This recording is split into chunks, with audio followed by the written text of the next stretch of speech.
We're going to stay with some politics now to some primary action in America's election headquarters as Georgia spearheads a push to hold a Southern Super Tuesday next March 1st. For the reason why, in the background to all of this, John Roberts is live in Atlanta with more. John?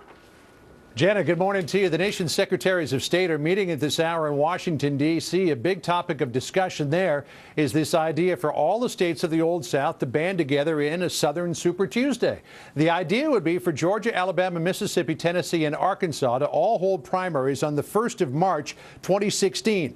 Texas and Florida may also be in the mix there, but because of proportionality versus winner-take-all, they could move their contest till later in the month. Until now, the Old South has pretty much been an afterthought in the presidential nominating process. Georgia's Secretary of State Brian Kemp, who is spearheading the move, hopes to change that by creating a contest that's early enough and big enough that the candidates have to pay attention to it. I think there's a lot of policies and things that are being done in the South that could actually help Washington, D.C. and this primary would be a way to be able to talk to the candidates about that and have them look south for ideas.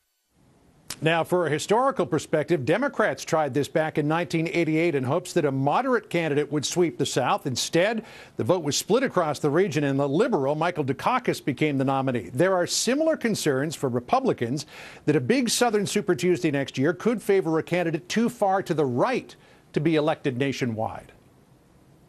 It could well be that some of the candidates, especially the more conservative candidates, could get a boost if they're able to persuade voters in these Republican primaries that they are really viable presidential material. Now, Georgia's Secretary of State doesn't believe that will happen, pointing to Senate contests last year in both Georgia and Mississippi, where the more moderate candidate prevailed in the South. So far, Georgia and Tennessee are the two states that are on board. The other states pursuing legislation to try to make this all happen. So it could be very exciting, Jenna. Next March the 1st, big Southern Super Tuesday here across the South. Definitely something to look forward to in the bleak winter we're in. John, thank you very much. Thank you, Jenna.